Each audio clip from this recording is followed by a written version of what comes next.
암울한 예언가 멜서스. 1908년 어느 날 시카고 커브스는 내셔널리그 우승 패권을 놓고 뉴욕 자이언츠와 중요한 일전을 벌이고 있었다.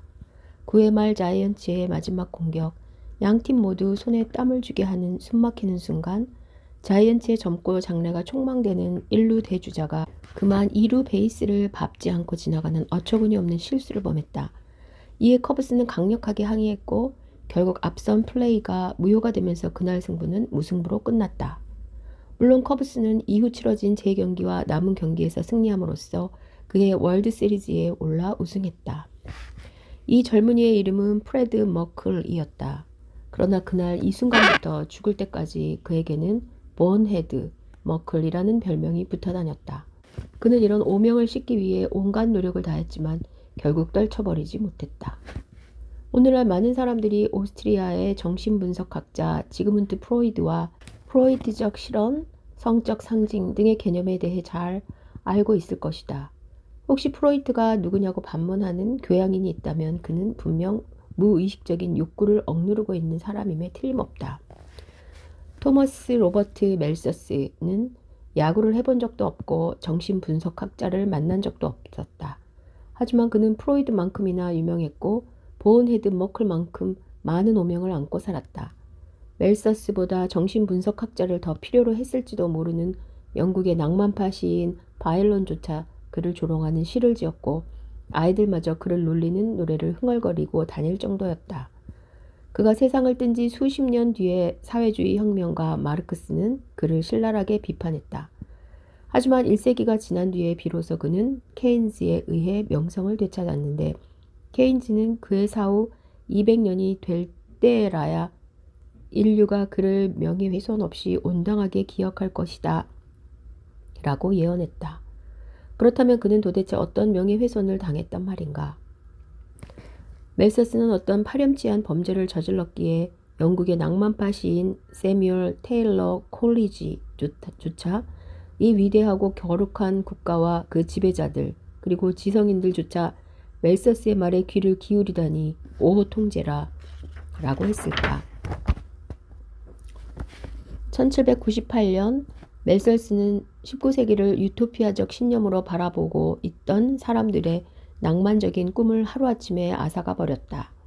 그는 인구 과잉으로 인해 인류의 미래는 기쁨과 환희로 넘쳐나기보다는 사회적 소요와 붕괴를 맞게 될 것이라고 전망했다. 언론은 즉각 그의 예측에 반발하고 나섰다. 그는 얼토당토하는 예측으로 사람들을 혼란에 빠뜨렸다는 제목으로 그에게 유죄를 선고했다. 새로운 세기를 불과 2년 앞두고 있던 시점에서 멜서스는 기대에 부풀었던 사람들의 마음에 재를 뿌렸다. 아니면 적어도 그의 이론은 그랬다. 멜서스는 1766년 2월 13일 보통 사람과는 달리 뭔가 유달랐던 아버지 다니엘 멜서스의 대저택이 있는 영국 서리의 루커리에서 태어났다. 그의 아버지는 데이비드 휴먼과 프랑스 태생의 철학자이자 계몽주의 사상가인 장 자크 루소와 친분 관계를 맺고 있었는데 멜서스가 태어나서 3주째 되었을 때 두 사람이 직접 찾아와 그의 탄생을 축하해 주기도 했다고 한다. 일찍부터 총명함을 드러내기 시작한 로버트 멜서스의 어린 시절 별칭은 집에서 개인 교사를 두고 호사스러운 교육을 받았다. 어느덧 키가 훤칠한 미남 청년으로 자란 그는 1784년에 성직자가 될 꿈을 품고 케임브리지 대학교 지저스 칼리지에 들어갔다. 물론 그는 수학과 철학에도 관심이 많았다. 애덤 스미스와 마찬가지로 영국의 물리학자이자 수학자인 아이작 뉴턴에게 깊은 인상을 받은 멜서스는 그의 주요 저서인 프린키피아를 주의 깊게 읽었다. 누구보다 지적 관심과 성직자가 되고자 하는 열망이 컸음에도 불구하고 멜서스는 다른 사람의 얼굴 표정이나 목소리 흉내를 잘 내 친구들 사이에서 인기가 많았던 위트 넘치는 케임브리지맨이었다. 당시 멜서스는 돼지 꼬리같이 생긴 길게 따 느린 머리 스타일이 유행할 때 혼자서 목까지 내려오는 곱슬곱슬한 고수머리를 하고 다녔는데 그로부터 10년 뒤에 거의 모든 학생들이 돼지꼬리를 잘라내고 고스머리를 하고 다닌 걸로 봐서 그는 아마 유행을 앞서 나가거나 선도했던 사람이었던 것 같다. 더 충격적인 것은 대다수 학생들이 머리에 흰색 분가루를 뿌리고 다닐 때 그는 유독 혼자서 분홍색 분가루를 뿌리고 다녔다는 것이다. 아마 그는 시대를 앞서간 펑크족이었을 수도 있다. 1788년 졸업을 앞두고 있던 어느 날 지저스 칼리지 학장이 그를 불러 선천적 국외 파열증, 언청이으로 인한 언어 장애 때문에 성직자로 출세하는 데는 어려움이 있을 수도 있다는 우려 섞인 충고를 해준다. 하지만 케임브리지 대학교 시절 히라버, 라틴어, 그리고 영어 연설대회에 나가 여러 번 수상한 경력이 있는 멜서스였다. 결국 멜서스는 이런 충고를 무시하고 성직자의 길을 택해 잠시 동안이기는 하지만 오크우드에 있는 한 교회에서 성직자 생활을 했다. 그리고 1793년에 연구원 신분으로 모교인 지저스 칼리지로 돌아왔다. 이후 비록 멜서스가 2번 다시 성직에 몸을 담지 않았음에도 불구하고 경제학자들이 계속해서 그를 멜서스 사제라 부르는 것은 청교도적 비관주의가 행복하고 유머러스한 보통 사람들보다는 그의 인구론에 더 잘 들어맞기 때문일지도 모르겠다. 미국의 저널리스트이자 풍자가인 헨리 루이스 맨켄은 청교도를 지금 이 시각 누군가가 어디에선가 쾌락에 빠져 재미있게 놀고 있을지 모른다는 생각이 뇌리에서 떠나지 않아 두려워하고 괴로워하는 사람이라고 정의했다. 정신분석학적으로 볼 때 그가 청교도이건 아니건 상관없이 그와 그의 경고를 무시하는 편이 우리 정신건강에 더 좋을 수도 있다. 일순간 날아간 유토피아적 환상. 멜서스가 지저스 칼리지로 돌아왔을 무렵 대륙에서는 혁명의 파도가 거세게 일고 있었다. 1793년 프랑스에서는 혁명가들이 루이 16세를 베르사유 궁전에서 끌어내 교수형에 처하고 공화정을 선포했으며 그리고 이어 영국에 대해 전쟁을 선포했다. 이런 혼란스러운 시국에도 불구하고 몇몇 작가들과 설교자들은 폭풍 뒤에 고요가 찾아오듯이 머지않아 아덴 이후 가장 평화롭고 풍요로운 시대가 올 것이라고 단언하고 다녔다. 일찍이 루소는 인간은 행복하고 자유롭게 태어났지만 사회에 의해 부패하고 타락했다고 썼다. 이에 볼테르는 루소의 초자연주의가 그의 작품을 읽는 이로 하여금 네 발로 걸어다니고 싶은 충동을 불러일으킨다고 비꼬았다. 그러나 멜서스는 이런 유토피아적 환상에 거부감을 드러냈다. 특히 그는 영국 태생의 소설가이자 정치 철학자, 그리고 1793년에는 정치적 정의와 그것이 일반 미덕과 행복에 미치는 영향에 관한 고찰을 저술한 윌리엄 고드윈의 반발심을 갖고 있었다. 고드윈은 인간은 완벽해질 수 있으며 또는 다른 말로 부단히 향상 발전할 수 있다는 믿음을 갖고 있었다. 그녀의 딸이자 소설 프랑겐슈타인의 저자인 메리 셸리는 아마 이 말에 동의하지 않았을 것이다. 그리고 진리는 전능한 것이기 때문에 인간은 자신을 더 행복하고 이웃과 조화를 이룰 수 있는 존재로 탈바꿈시킬 수 있다고 생각했다. 즉, 모든 인간은 열정을 가지고 인류를 위한 선을 추구할 것이다.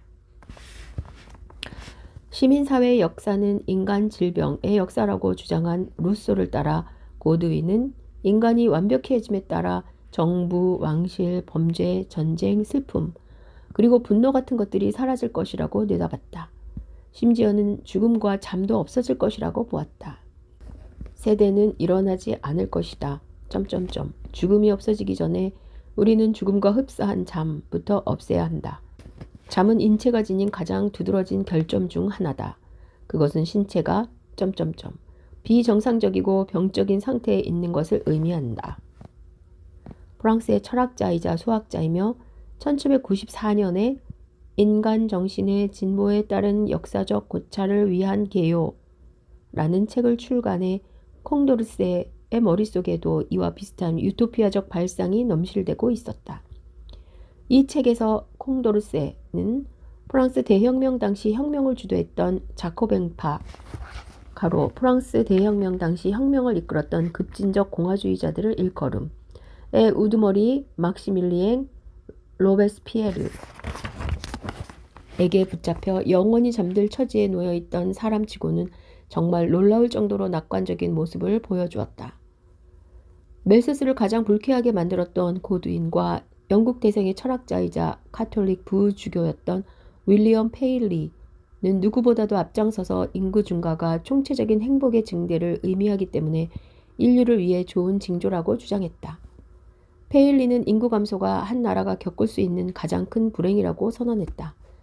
18세기가 끝날 무렵 일부 학자들은 변변치 못한 자료에 근거해 지난 100년 동안 인구 성장 속도가 매우 낮았다고 평가했다.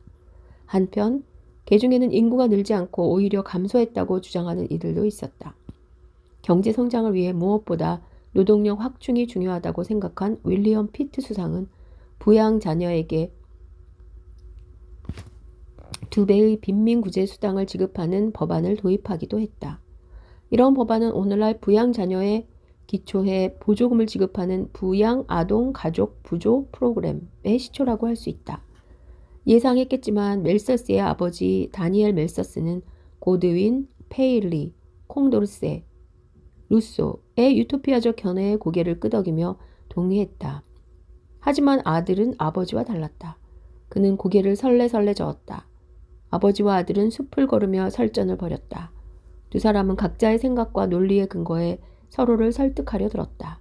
마침내 감상적이고 앞뒤 꽉 막힌 공상가 아버지에게 화가 치민 멜서스는 그 길로 후대에게 인구론으로 알려진 인구의 원리가 미래의 사회 발전에 미치는 영향에 대한 소론 고드윈, 콩도르세 그리고 그 외 작가들에 대한 고찰을 포함해 라는 제목의 책을 써내려갔다. 이번에는 아들의 지적 능력에 감동을 받은 아버지는 이 논문의 익명 출간을 준비했다. 무시무시한 이론. 이전까지 이보다 더 충격적인 논문은 없었다. 지구가 무서운 속도로 줄어들고 있는 것을 상상해보라. 즉 지구가 25년마다 반으로 쪼개져 반은 현재의 궤도를 계속 돌고 나머지 반은 태양계를 돌다가 불이 붙어 폭발한 뒤 사라진다고 생각해보라. 아마 사람들은 살아남기 위해 나머지 반쪽으로 아이들, 부모들, 그리고 그들이 나를 수 있는 모든 소중한 것을 옮기며 아우성을 칠 것이다. 하지만 그들은 지구의 어느 쪽 절반이 제 궤도를 유지할 수 있을지 알지 못한다. 멜서스의 예언은 이것과는 사뭇 달랐지만 어쨌든 당시 사회에 이에 못지않은 충격을 안겨주었다. 다시 말해 그는 지구가 쪼개져 폭발할 것이라고 말하는 대신 지구의 인구는 폭발적으로 팽창하지만 식량 공급은 이미 미치지 못할 것이라고 예견했다. 벤저민 프랭클린이 미국에서 제공한 자료들을 토대로 멜서스는 인구가 25년마다 2배로 증가할 것이라고 주장했다. 물론 인구는 그가 예상한 것보다 더 빠르게 증가할 수도 있었다. 실제로 멜서스는 좀 더 급진적인 사례를 인용할 수 있었음에도 불구하고 비교적 온건한 쪽을 선택했다. 프랭클린은 15년 만에 인구가 2배로 증가한 마을도 있다고 보고했다. 비록 프랭클린이 제공한 자료에는 식량 공급에 관한 자료는 들어있지 않았지만 멜서스는 식량 생산이 결코 인구 증가를 따라올 수 없을 것이라는 결론을 어렵지 않게 내렸다. 멜서스는 인구가 억제되지 않을 경우 기하급수적으로 증가하지만 식량은 산술급수적으로 증가할 뿐이라는 입장을 내놓았다. 그렇다면 기하급수니 산술급수니 하는 말은 무엇을 뜻할까? 기하급수, 가로 또는 등비급수는 어떤 하나의 수에 같은 수를 곱해 계속 배가 되는 것을 의미한다. 따라서 기하급수는 계속해서 배로 증가한다. 산술급수는 어떤 하나의 수에 상수를 더하는 것을 의미한다. 이것을 쉽게 이해하기 위해서 멜서스는 다음과 같은 훌륭한 예를 들었다. 그는 현재 인구가 10억 명이라고 할 경우 인구는 1, 2, 4, 8, 16, 32, 64, 128, 256의 속도로 증가하는 반면 식량 생산은 1, 2, 3, 4, 5, 6, 7, 8, 9의 속도로 증가한다고 했다. 이것을 좀 더 쉽게 설명해 보자. 10억은 너무 큰 수니 현재 인구가 1명이고 인구가 25년마다 배로 증가하며 그리고 처음에 한 사람이 쌀 한 가마니씩을 가진다고 가정하자. 멜서스의 계산대로라면 100년 뒤에는 인구는 16배, 200년 뒤에는 256배 증가한다.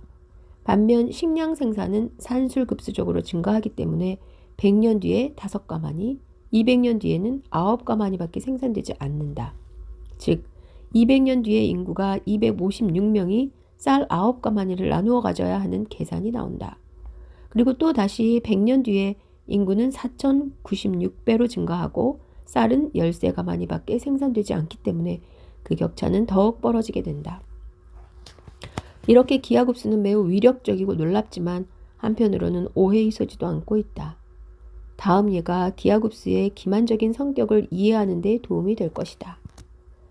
철수는 1월 21일에 방송되는 슈퍼볼 경기를 보기 위해 영희에게 텔레비전을 빌리고자 한다.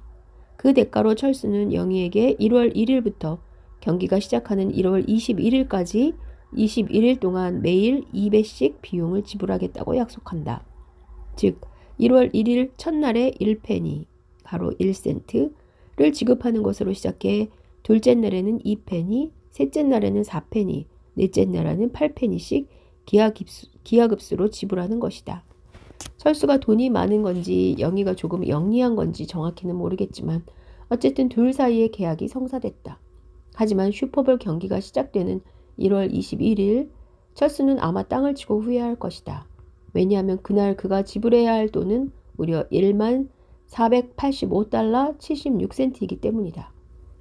은행의 복리이자 또한 이런 기하급수의 기만을 보여준다. 오늘날 세계 금융의 중심지가 된 맨하튼은 네덜란드인들이 인디언들로부터 24달러에 구입한 섬이었다. 그런데 만일 인디언들이 이때 받은 돈을 쓰지 않고 은행으로 달려가 복리 계좌에 넣어두었다면 아마 지금 그 계좌에는 그들의 자손들이 엠파이어 스테이트 빌딩과 링컨 센터 그리고 17세기 이후 맨하튼에 들어선 모든 건물들을 포함해 그것을 되사고도 남을 천문학적 액수의 돈이 쌓였을 것이다. 잠시 복리계산법에 대해 살펴보고 넘어가자. 원금 P를 N년 동안 R의 복리로 은행에 예치할 경우 예상수익은 공식은 FV는 P 곱하기 가로 1 더하기 R 가로 N이다. 보통 복리로 원금이 2배로 늘어나는 기간을 손쉽게 구할 수 있는 방법으로 72의 법칙이라는 것이 있다. 이것은 원금이 2배가 되는 기간은 복리가 일정할 경우 그것으로 72를 나눈 것과 같다는 것을 보여준다. 예를 들어 만일 경제가 매년 4%씩 성장한다고 하면 경제가 지금의 2배로 성장하는 데까지 걸리는 기간은 18년이다. 복리 이자가 얼마나 기만적인지 최근의 사례를 하나 더 들어보겠다. 1981년 미국 의회는 개인 퇴직 계좌를 허용하는 법안을 통과시켰다. 이것은 퇴직연금제도의 일환으로 개인이 퇴직할 때까지 과세 부담 없이 매년 2,000달러 한도에서 예치할 수 있도록 허용한 법안이었다. 법안이 통과되자마자 은행들은 저마다 고객을 유치하기 위해 일제히 신문 광고를 내보내기 시작했다. 무엇보다 눈에 띄는 것은 현재 만 25세 직장인이 개인 퇴직 계좌에 매달 2,000달러씩 은퇴할 때까지 예치할 경우 은퇴 시에 무려 100만 달러 이상을 보장받을 수 있다는 글귀였다. 그리고 의뢰 은행들의 수법 또는 광고의 수법이 그렇듯이 복리라는 마술에 의해 지상에서 발사돼 하늘 높이 치솟아오른 돈 뭉치의 궤적을 진하게 그리고 있는 그래프가 친절하게 그려져 있었다. 그러나 광고 하단에 조그마한 글씨로 보일락말락하게 이런 내용이 쓰여 있었다. 상기 보장 금액은 예금 이자율이 향후 40년 동안 평균 12%라는 것을 가정해서 산정한 것입니다. 따라서 보장 금액은 예금 이자율에 따라 다를 수 있습니다. 하지만 이보다 더 중요한 것은 만일 이자율이 40년 동안 평균 12%를 유지한다면 인플레이션 역시 40년 동안 똑같이 오를 것이기 때문에 이자의 대부분을 까먹게 된다는 사실이다. 그러나 은행 광고 어디에도 이런 이야기는 찾아볼 수 없었다. 이 광고를 보자마자 은행으로 달려가 개인 퇴직 계좌를 개설하고 행복한 노후를 머릿속에 그리며 사무실로 돌아와 40년 동안 외부 세계와 거의 접촉을 끊고 자기 책상에 파묻혀 죽어라 일만한 한 소박한 여피, 고학력으로 직업상의 전문직 기술을 가지고 있고 도시 근교에 살며 높은 소득을 올리는 젊은 엘리트를 말함을 떠올려 보자. 그렇게 40년을 일하고 2021년 마침내 그는 은퇴한다. 그는 마지막으로 회사 문을 나서기 전 자신의 한평생을 바쳐 일한 자기 책상에 앉아 이미 누렇게 퇴색한 1981년 신문 광고를 손에 들고 부들부들 떨면서 부푼 가슴에 기쁨의 눈물을 흘린다. 그리고 밖으로 나온 그는 공중전화로 은행에 전화를 걸어 40년 동안 부은 계좌의 돈을 찾으러 갈 예정이니 현금 수송용 장갑차를 준비해달라고 부탁한다. 은행은 그의 계좌에 입금되어 있는 돈이 거의 1,000만 달러에 가깝다고 친절하게 설명해준다. 그는 그 돈으로 이탈리안 레스토랑을 운영할 생각을 하며 감격의 눈물을 흘린다. 순간 공중전화에서 짤까닥 하는 소리가 들려온다. 무슨 영문인가 하고 어리둥절하던 찰나 녹음된 전화 교환원의 목소리가 들린다. 1분 더 통화를 원하시면 40만 달러를 넣어주십시오. 잉그론의 결론은 멜서스에게나 다른 사람들에게 전혀 새로운 것이 아니었다. 이미 벤저민 프랭클린과 영국의 경제학가 제임스 스튜어트 경이 인구 증가에 대한 불길한 예언을 담은 저술을 출간한 적이 있었기 때문이었다. 물론 멜서스도 비록 출간은 하지 못했지만 잉그론보다 2년 앞서 비슷한 내용을 담은 글을 쓴 적이 있었다. 이 글에서 멜서스는 나는 한 나라의 행복의 척도가 인구수에 비례한다고 주장하는 페일리 부주교의 말에 동의할 수 없다. 실제로 인구가 행복의 척도가 될 수 있다면 그것은 시간상으로 지나간 과거, 상대적으로 인구가 적었던 에만 해당될 수 있을 것이다. 라고 썼다. 비록 독창적인 것은 아니었지만 멜서스의 인구 논리는 간결하고 인상적인 문체로 읽는 이로 하여금 매우 설득력이 있어 보였다. 멜서스와 그의 인구론은 출간되자마자 엄청난 반향을 일으키며 많은 관심을 받았다. 만일 지구가 계속해서 반의 반으로 쪼개진다면 사람들은 서로 살아남기 위해 이쪽에서 저쪽으로 옮겨다니며 우왕좌왕 난리를 칠 것이다. 이와 반대로 인구가 기하급수적으로 늘어난다면 무슨 일이 벌어질까? 그 전에 실제로 인구가 기하급수적으로 늘어나는 것이 가능할까? 그렇지 않다. 다음 두 가지 억제 요인이 인구 증가를 저지한다. 하나는 적극적 억제이고 다른 하나는 예방적 억제다. 멜서스에게 적극적 억제는 낙관적인 것을 의미하지 않았다. 왜냐하면 그에게 억제 개념은 사망률을 높이는 것을 의미했기 때문이었다. 그렇다면 기하급수적인 인구 증가에 따른 위기에서 우리를 구해 줄 수 있는 적극적인 힘들은 무엇일까? 다름 아닌 전쟁, 기아, 그리고 역병이다. 흑사병은 이미 도처에서 우리를 구하기 위해 기회가 오기만을 호시탐탐 노리고 있다. 유아 사망률은 과잉 인구로부터 우리를 해방시킨다. 그리고 기근은 항상 물귀신처럼 우리를 졸졸 따라다닌다. 멜서스는 이렇게 말했다. 참고. 기근은 자연이 자신을 보호하기 위해 사용하는 마지막이자 가장 치명적인 수단처럼 보인다. 인구 성장률은 지구상의 인구를 부양하는 데 필요한 식량을 생산하는 지력, 즉 생산력을 뛰어넘기 때문에 인류는 어떤 식으로든 때에 이른 죽음을 맞이할 수밖에 없다. 자체적으로 인구를 조절할 수 없는 인류의 결함이 인구를 감소시키는 최적의 수단이 된다. 그것은 인구 감소의 특명을 받은 대규모 학살 부대의 선봉장이며 자체적으로 이런 무시무시한 임무를 완수할 수도 있다. 하지만 이것이 실패로 돌아갈 경우 다음으로 유행병, 패스트, 그리고 역병 등 지원부대가 맹렬한 속도로 진격해 수천 수만의 목숨을 일순간에 앗아간다.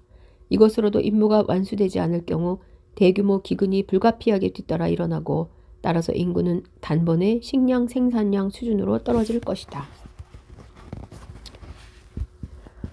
출산율을 낮추는 것을 목표로 하는 예방적 억제는 적극적 억제에 비해 엄격하지 않고 따라서 성과도 그렇게 높지 않다. 만약 사람들이 성적 욕구를 억제하고 결혼을 늦춘다면 결국 그들 자신들에게 이익이 될 것이라고 멜서스는 주장했다. 즉 멜서스가 보기에 아이를 많이 갖는다는 것은 가족의 생계 수준을 낮추는 것밖에 되지 않기 때문이다. 하지만 멜서스는 이것에 별다른 기대를 걸지 않았다. 오히려 그는 그 반대가 될 것이라고 내다봤다.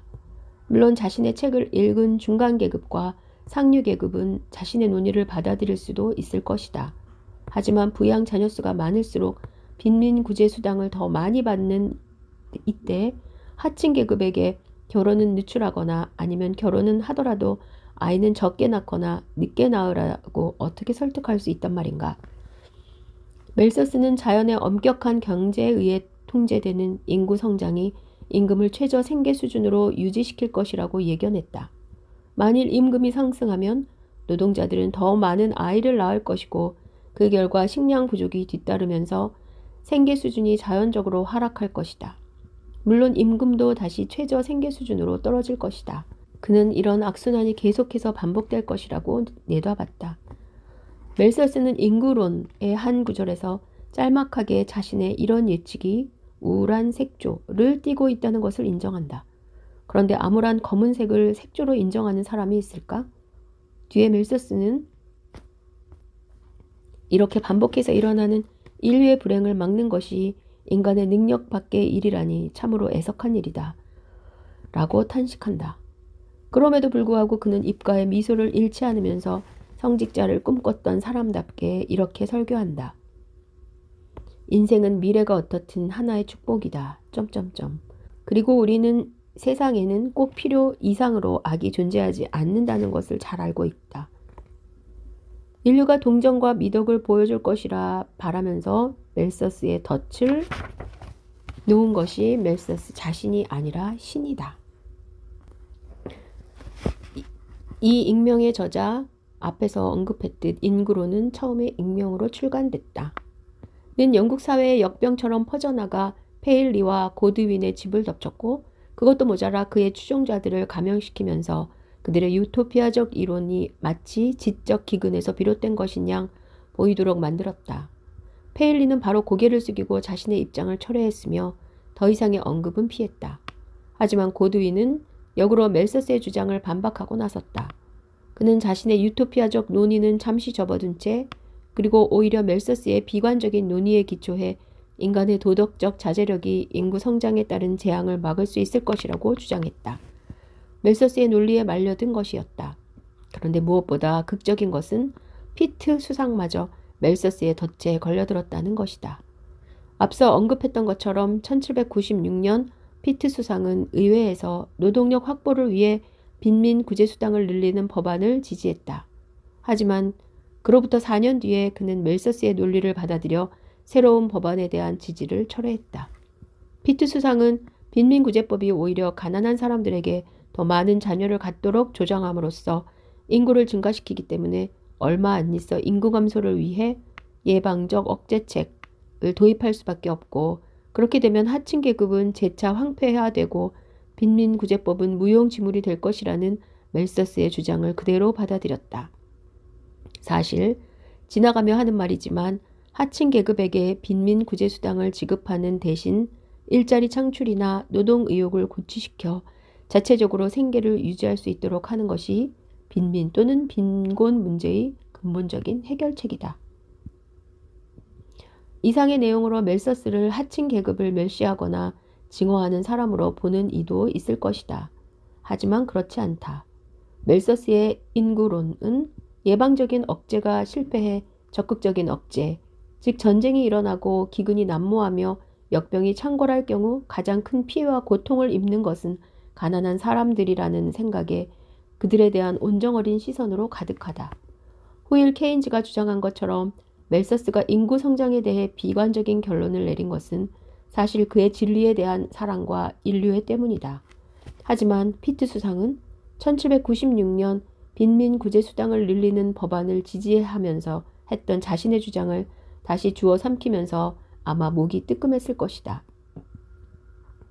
빈민구제를 권리이자 명예로 생각합시다. 이것은 대가족이 저주가 아니라 축복이 되도록 만들 것입니다. 그리고 자신의 노동으로 스스로를 부양하는 사람들과 자녀를 많이 낳아 나라를 부유하게 만든 뒤 그에 대한 정당한 대가로 보조금을 주장하는 사람들 사이에 분명한 선을 그을 것입니다. 피트 수상의 분명한 지지를 받았음에도 불구하고 멜서스는 여전히 미래에 대해 회의적이었다. 아름다운 여성을 보고 성적 욕구를 느끼지 못하는 남자가 있을까? 맛있는 술을 눈앞에 두고 입을 다시지 않는 남자가 또 있을까? 그리고 설교자들을 잘 알겠지만 아무리 훌륭하고 그럴듯한 설교인들 아무도 들어주지 않는데 무슨 소용이 있겠는가? 예상치 못하게 온 나라가 그가 울린 경종이 알려지자 멜서스는 그가 사용한 치밀하지 못한 과학적 방법에 불안해하기 시작했다. 앞서 언급했듯이 그의 인구론의 논리를 뒷받침하는 근거가 된 자료는 벤저민 프랭클린이 미국에서 보내온 것이었다. 그런데 그 자료는 정확한 조사를 바탕으로 한 것이 아니라 여기저기 흩어져 있던 것을 한데 모은 것에 지나지 않았다. 더구나 미국은 한때 영국의 식민지에 지나지 않았다. 게다가 멜서스는 인구론 전반에서 감도는 숙명적 비관주의에 대해서도 뭔가 만족스럽지 않았다. 그렇다면 대안은 좀 더 엄격한 과학적 방법과 신빙성 있는 자료를 통해 보완된 인구론의 개정판을 내는 것이었다. 멜서스는 다시 포괄적인 연구를 시작했다.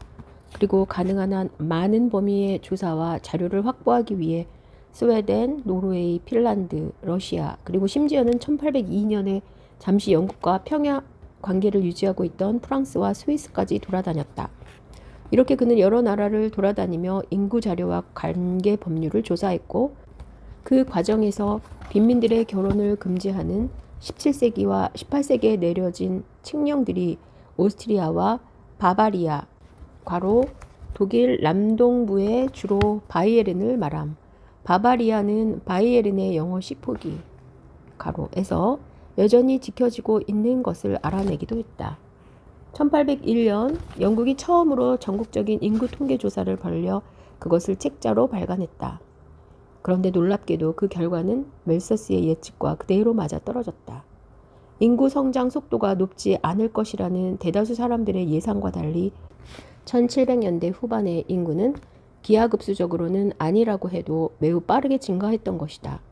그보다 100년 앞선 1696년 영국 태생으로 통계학의 선구자라고 할 수 있는 그레고리 킹은 인구가 600년 내에 2배로 늘어날 것이라고 예측했는데 그것이 보기 좋게 빗나간 것이었다. 1803년 멜서스는 인구론의 개정판을 출간했다. 제목도 약간 수정해 인구의 원리에 대한 소론 또는 그것이 인류의 과거와 현재의 행복에 미친 영향에 대한 고찰, 그것이 야기하는 해악의 제거 또는 완화에 관한 앞으로의 전망에 대한 탐구를 포함해 로 정했다. 바뀐 제목에서 알 수 있듯이 고드윈과 콩도르세의 이름이 흔적도 없이 사라졌다. 그리고 당연한 수순이겠지만 이들 두 사람의 주요 입장이었던 유토피아적 전망에 대한 논의가 줄어들었다. 대신 초판에서는 다뤄진 적이 없는 내용들이 질적이고 양적인 측면에서 대폭 늘어났다.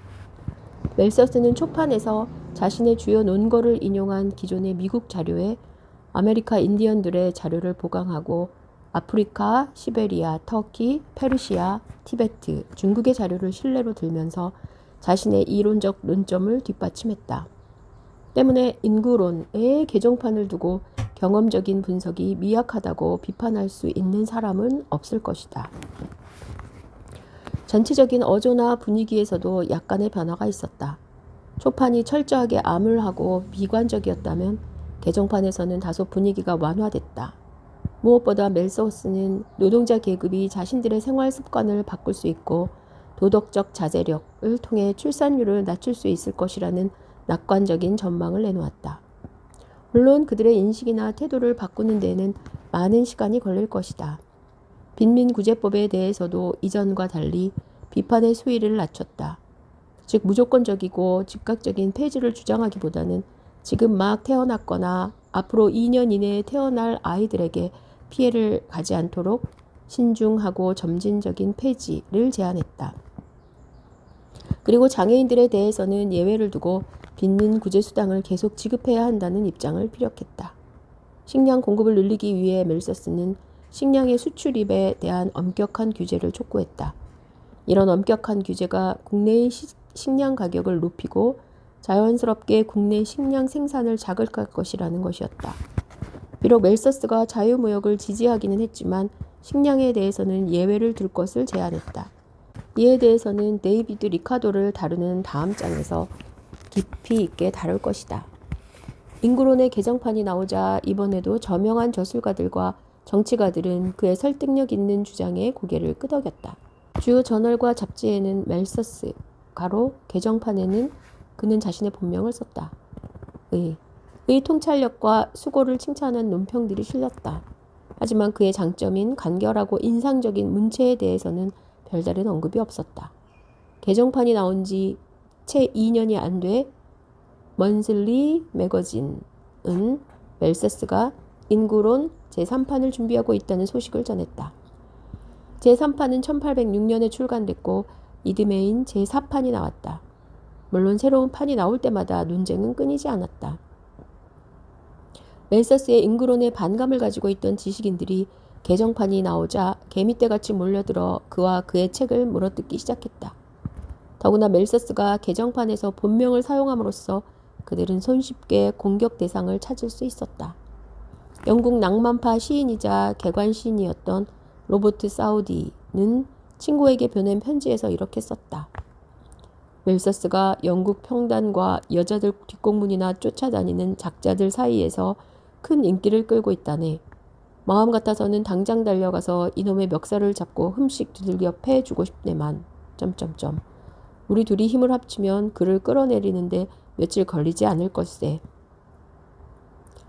낭만파 시인이 쓸 만한 아름답고 멋진 시다. 사우디의 독설은 앞서 언급한 영국의 낭만파 시인 세뮤엘 테일러 콜리지에 그것을 했는데 콜리지에게는 그런대로 이유가 있다고 해도 사우디의 독설은 이해할 수 없다.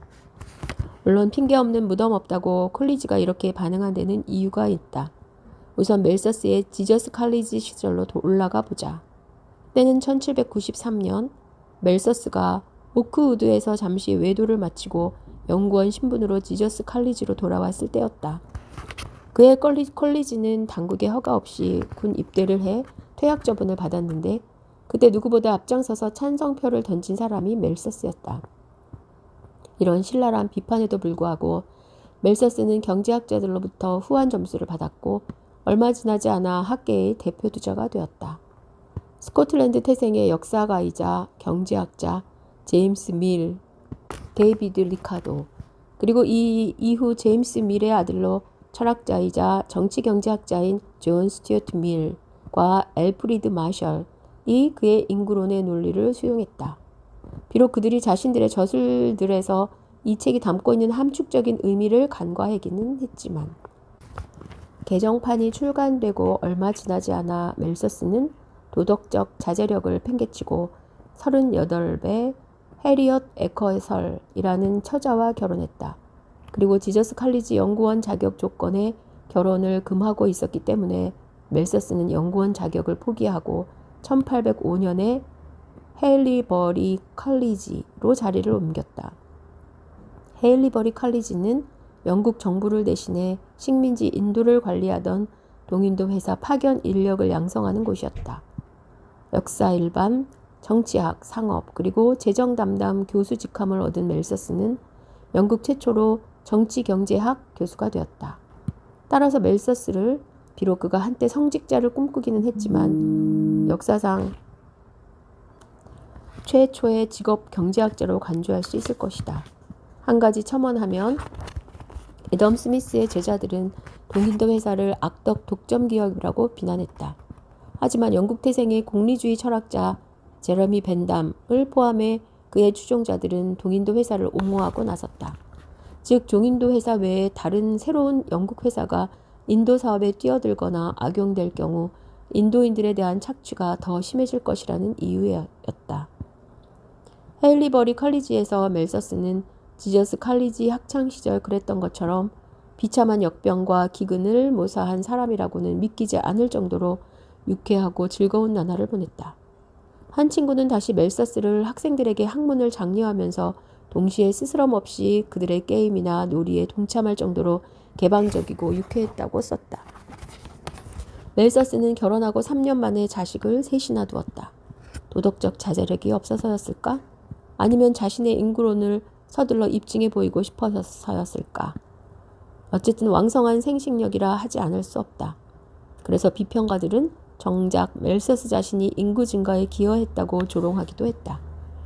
그리고 어디에서 오해가 있었는지는 모르지만 1958년과 1967년에 에브리맨스 라이브러리 출판사가 출간한 인구론에는 그의 자식 수가 8명이나 더 많은 11명이나 됐다고 잘못 기록하고 있다. 그것도 모두 여자로. 족집게 점쟁이의 진실. 멜서스는 수많은 제자를 키워냈는데 그중 대다수는 그의 사후 100년이 훨씬 더 지난 1960년대와 1970년대에 등장했다. 그들은 스승이 내놓은 예측이 지금까지도 유효하다며 적극 변호하고 나섰다. 인구 증가와 관련한 최근의 관련 문헌을 검토하기 전에 멜서스의 예측을 대충이나마 평가하고 넘어가자. 한마디로 이야기하면 그의 예측은 빗나갔다. 인구는 기하급수적으로 늘어나지 않았다. 산술적으로 늘어날 것이라던 식량 생산 및 공급은 예상과 달리 바닥을 기지도 않았다. 가난한 사람들이 여전히 비참한 생활을 하고 있을지는 모르지만 멜서스가 제시했던 이유 때문은 아니다. 반대로 멜서스가 관심을 두었던 영국과 유럽 대륙에서 사람들은 더 잘 먹고 더 잘 살고 더 오래 살았으며 멜서스 자신이 기대했던 것보다 더 높은 도덕적 자제력을 보였다. 멜서스는 역사상 가장 중요한 몇 가지 흐름을 놓쳤을 뿐만 아니라 몇 가지 분명한 통계학적 실수를 범했다. 사소한 실수이기는 하지만 멜서스는 벤저민 플랭클린이 제공한 인구 통계조사 자료에서 미국의 인구 증가율이 해외에서 유입되는 이민자 수와 본토에서 태어나는 신생아 수를 구분한 것인지 사전에 확인하지 않았다. 다른 말로 멜서스는 이 둘을 분명하게 구분하지 않고 하나로 뭉뚱그려 계산함으로써 이미 미국 본토에 정착한 영국의 어머니들이 뉴욕항을 통해 입국하는 네덜란드계 이민자들의 자식까지 낳고 있는 치명적인 계산상의 실수를 범했다. 자신이 범한 이런 통계학적 실수는 까마득히 모른 채 플랭클린이 제공한 자료를 토대로 미국 인구가 빠르게 증가하고 있다는 사실에서 영국 어머니들이 엄청난 속도로 아이들을 낳고 있다고 간주했던 것이다. 아마 그는 영국 어머니들이 다른 일은 하지 않은 채 별다른 고통 없이 평생 아이만 낳는 기계장치로 생각했을지도 모른다. 그런데 이보다 더 결정적인 실수는 멜서스가 의학의 발전, 농업혁명, 그리고 산업혁명의 시작을 간과했다는 것이다. 이런 실수는 그를 쪽집게 예언가에서 거짓말쟁이 점쟁이로 추락시켜버렸다. 멜서스의 아버지 다니엘 멜서스가 장 자크 루소와 함께 숲속을 거닐며 인간의 완벽성에 대해 이야기를 나누고 있었을 때 18세기 유럽의 농민들은 식량 생산을 늘릴 수 있는 강력한 방법을 터득해가고 있었다. 18세기 초기에 유럽의 농업 생산성은 20세기 초에 비하면 정말 보잘것없었다. 그러나 1700년대에 1800년 사이에 영국에서 농민 1인당 농업 생산량은 2배 가까이 증가했다. 프랑스에서는 혁명, 가로 프랑스 대혁명과 전쟁, 가로 영국 견제를 위한 미국 독립전쟁 참전. 에도 불구하고 멜서스가 태어난 즈음에서 인구론 초판이 출간되는 시기 사이에 농업 생산량이 25% 정도 증가했다. 이렇게 농업 생산량이 증가할 수 있었던 것은 윤작, 종자개량, 농기구 개량, 그리고 경작에 소 대신 말을 사용함으로써 경작지를 가는 시간을 50%까지 줄이는 등 몇 가지 농업 혁신이 일어났기 때문이다. 특히 1750년에 들어 영국은 농업 생산성이 빠르게 증가하면서 식량을 자급자족할 수 있게 되자 13%에 달하는 잉여 곡물과 밀가루를 해외에 수출하기 시작했다. 한 나라의 농업이 발전하게 되면 기존의 농업에 종사했던 인구는 도시로 유입되거나 비농업 분야로 옮겨간다. 1760년대에 영국의 농업 인구는 전체 인구의 75%를 차지했다. 그러나 1800년에 이르러 이 인구는 25%로 급감했다. 오늘날 미국에서는 전체 인구 중 소수만이 농업에 종사하고 있는데 그럼에도 불구하고 미국 전체를 먹여 살릴 뿐 아니라 매년 수백만 톤에 달하는 식량을 해외에 수출하고 있다. 멜서스가 예측한 것과 달리 식량 생산은 산술적으로 증가하지 않았다. 그리고 식량 생산이 인구 성장의 발목을 잡기보다는 오히려 인구 성장을 부추겼다. 물론 그렇다고 해서 인구 증가 또는 멜서스가 예견한 대로 출산율이 기하급수적으로 늘어났다는 이야기는 아니다. 멜서스는 인구 통계조사 자료를 검토하면서 인구가 사망률 감소로 인해 증가할 수 있다는 것을 보지 못했다. 1740년 이래 유럽에서는 농업혁명에 따른 식량 생산 증가, 보건위생 및 보건의료 발전으로 인해 사망률이 크게 감소했다. 18세기만 하더라도 의사들은 치료받으러 온 환자들을 치료하기는커녕 죽이는 경우가 더 많았다. 다시 말해 의사랍시고 수술용 칼을 휘두르며 흡혈귀처럼 달려드는 의사들에게 수술을 받다 죽느니 무당에게 가서 푸닥거리를 하고 마음의 위안을 얻는 것이 목숨 부지에 더 나았을 것이다. 1700년대의 유럽인들의 기대 수명은 30세에 불과했지만 1850년대에는 40세로 1900년에는 50세로 늘어났다. 오늘날에는 기대 수명이 70세를 훌쩍 넘어 80세를 바라보고 있다.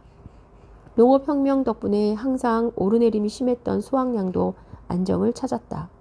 그리고 1840년대 아일랜드를 제외하고 서유럽에서는 기근이 자취를 감추었다.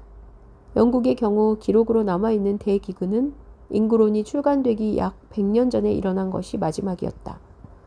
그렇다면 왜 인구는 기하급수적으로 증가하지 않았을까? 경제학자들은 인구 변천, 가로 또는 인구학적 추이, 가로에 4가지 단계가 있다고 지적한다.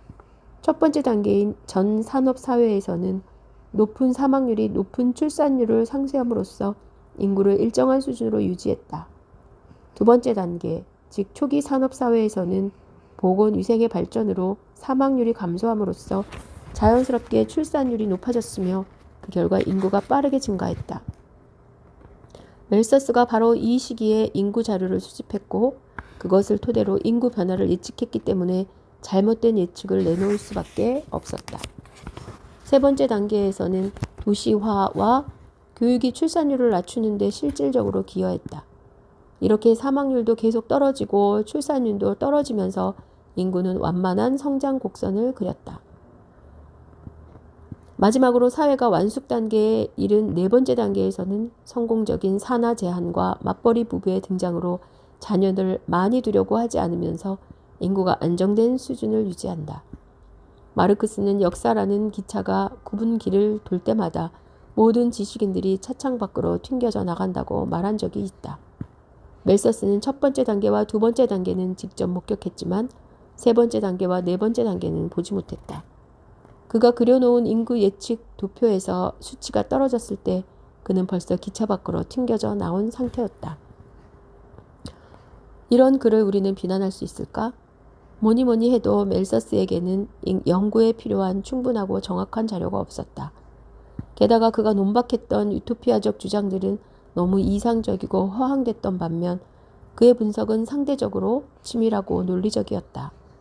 하지만 그가 1820년에 출간한 정치경제 원리에서 언급한 잣대를 그에게 그대로 적용할 경우 그는 비난받아 마땅하다.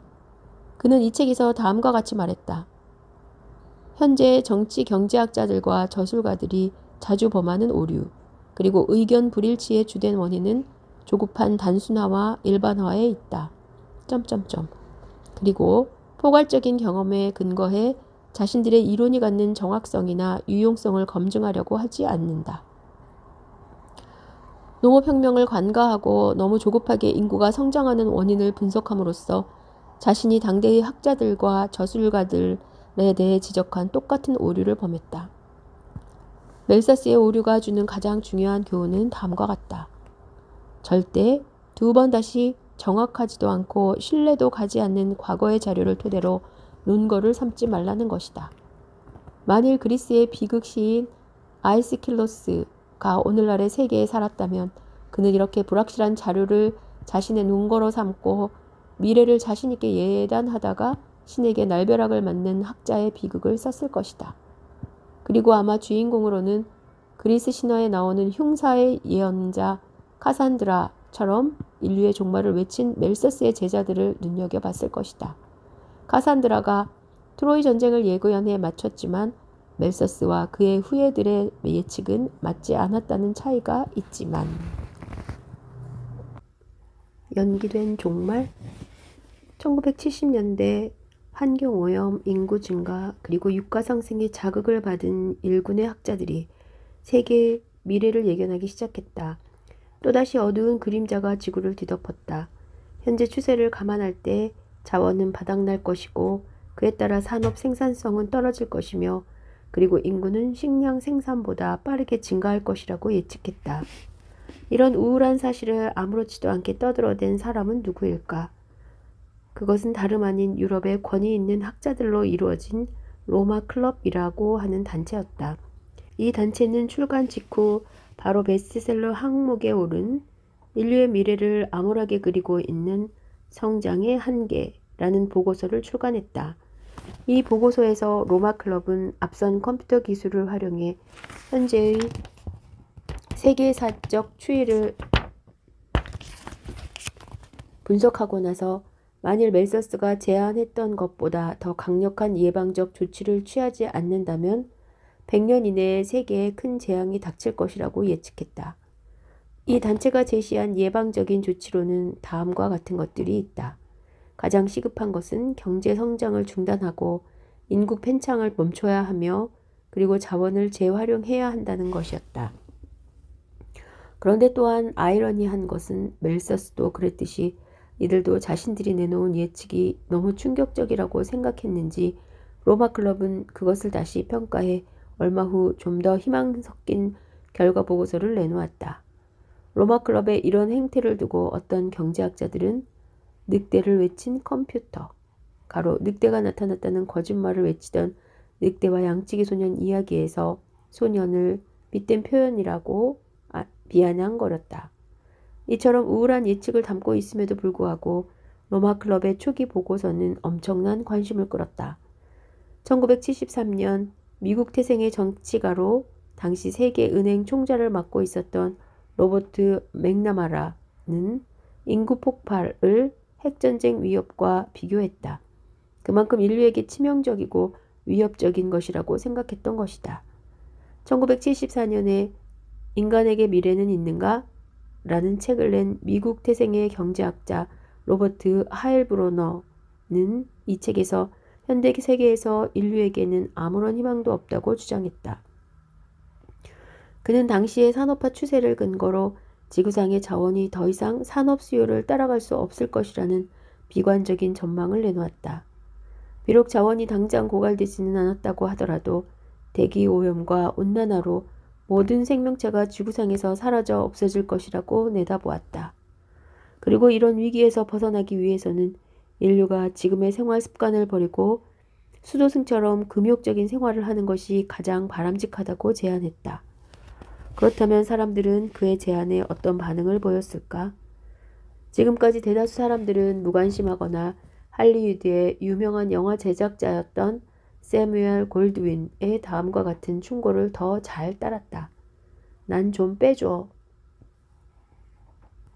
1980년에 미국 국무성과 환경질위원회는 지미 카터 대통령의 요청에 따라 조사 작성된 지구 2000년 보고서를 발간했다. 로마 클럽의 보고서에 비해 훨씬 더 희망적이고 그럴싸해 보였지만 그렇다고 아주 낙관적이지는 않았다. 만일 현재의 추세가 계속된다면 2000년의 세계는 지금 우리가 살고 있는 세계보다 인구 과잉, 환경 오염, 생태 파괴, 그리고 사회 붕괴 등의 위험이 더욱 커질 것이다. 과학기술의 혁명적인 발전을 상정하지 않는다면 지구상에 살아가는 대다수 사람들의 목숨은 지금보다 2000년에 더 위태롭게 될 것이다. 특히 세계 각국의 현재의 추세를 바꾸려고 적극적으로 나서지 않는다면. 워싱턴 포스트는 이 보고서가 담고 있는 예측은 정확성을 떠나 그런대로 낙관적이다 라고 평가했다. 아직까지도 대다수 경제학자들은 이상의 보고서들에 대해 회의적인 반응을 보이고 있다. 특히 이런 비관적인 보고서 작성에 참여하고 그에 따라 인류의 미래를 암울하게 예측하는 모델을 내놓는 사람들은 200년 전에 멜서스가 사용한 비관적이고 정적인 가정들을 그대로 따른다. 그래서 어떤 사람들은 이 모델을 PIPO, 피포라고 부르며 비꼬기도 했다. 피포란 pessimism in, pessimism out, 세 약자로 투입, 산출 모델에 따라 비관주의를 투입하면 비관주의가 산출된다는 것을 의미한다. 즉 기본 전제가 비관적이기 때문에 그 결과 또한 당연히 비관적일 수밖에 없다는 것이다. 그런데 이 모델의 핵심 가정 중에 경제학의 주요 원리를 위반한 것이 있다. 즉 경제 행위자들에게 경제 활동의 주요 준거가 되는 가격 신호, 가로 또는 시장 신호를 무시했다. 앞서 논의한 애덤 스미스와 하이에크의 주석의 예를 떠올려 보자. 만일 주석의 수요가 증가했다면 그것의 가격은 오를 것이고 사람들은 주석을 덜 사용하려고 할 것이다. 그리고 사업가들은 주석을 대체할 자원을 찾거나 추가로 주석을 공급받기 위해 혈안이 될 것이다. 그런데 이런 시장 신호를 무시한 로마 클럽의 초기 보고서에서는 만일 주석의 수요가 증가하면 그것은 완전히 바닥나거나 고갈될 뿐 다른 일, 즉 그것을 대체할 다른 자원을 찾는 등의 일은 일어나지 않을 것이라고 결론 내렸다. 물론 공급이 한정되어 있거나 대체가 불가능한 자원도 있다. 그런 자원은 가격이 아무리 상승해도 수요는 줄어들지 않는다. 하지만 이런 자원은 분명히 예외적인 것에 속한다. 1973년에 노벨 경제학상을 수상한 구소련의 경제학자 바실리 레온티예프는 1977년에 유엔의 요청으로 이 문제를 연구한 뒤 다음과 같이 보고했다. 세상에 알려진 광물과 화석 연료는 금세기 말까지 앞으로 수십 년 동안 세계의 수요와 상대적으로 높은 성장률을 보이고 있는 세계 경제 발전을 감당하고도 남을 만큼 충분하다. 하지만 이들 자원의 가격은 아마 상당히 높아질 것이다. 되돌아보면 레온티예프 역시 매우 비관적이었다는 것을 알 수 있다. 1980년대에 시작된 에너지 가격의 점진적인 하락은 20세기 말까지 지속됐다. 가로 1990년에 이라크의 사담 후세인이 쿠웨이트를 침공했을 때 반짝 오른 것을 제외하면 말이다. 가로 1990년대 중반까지 석유 가격은 인플레이션을 감안했을 때 세계 석유 수출국 기구 이하 OPEC, 오페크가 1973년에 석유 수출 금지 조치를 내리기 훨씬 이전인 1960년대 초에 비해서 낮았다. 1970년대 에너지, 특히 석유 가격의 상승으로 1온스당 400달러까지 덩달아 치솟았던 금 가격조차 1998년에는 300달러 이하로 떨어졌다. 1980년에 세계 경제를 낙관적으로 전망하던 미국의 경제학자 줄리언 사이먼은 인구 폭탄과 풍요의 종말 등의 저술을 통해 미래에 대해 비관적인 전망을 피력했던 미국의 생물학자 폴 에얼릭에게 서로의 미래에 대한 예측 가운데 누구의 것이 들어맞는지 결판을 내자며 공개적으로 내기를 제안했다. 사이먼은 에얼릭에게 원하는 상품 또는 자원을 고르도록 하고 그 가격이 시간이 지날수록 오르지 않고 하락할 것이라는 쪽에 내기를 걸었다. 다시 말해 그는 에얼릭이 선택한 상품 또는 자원이 비관주의자들이 예측하는 대로 미래에 부족하거나 고갈되지 않을 것이라는 것을 보여주고 싶었던 것이다. 조건은 사이먼 자신의 예측이 빗나가서 가격이 올랐을 경우 그 차액만큼의 에얼릭에게 지급하고 반대로 가격이 떨어졌을 경우 에얼릭이 그 차액만큼을 사이먼에게 지급한다는 것이었다. 물론 여기에는 세계 경제와 세계 인구의 팽창 같은 변수는 고려하지 않으며 에얼릭이 선택한 상품 또는 자원의 가격 변동에만 국한하기로 했다. 에얼릭은 사이먼의 제안을 수락했고 5가지 금속 자원을 $1000에 구입했다. 그리고 10년이 지난 1990년 두 사람은 에얼릭이 구입한 5가지 금속 자원의 가격을 조사했다. 결과는 어땠을까?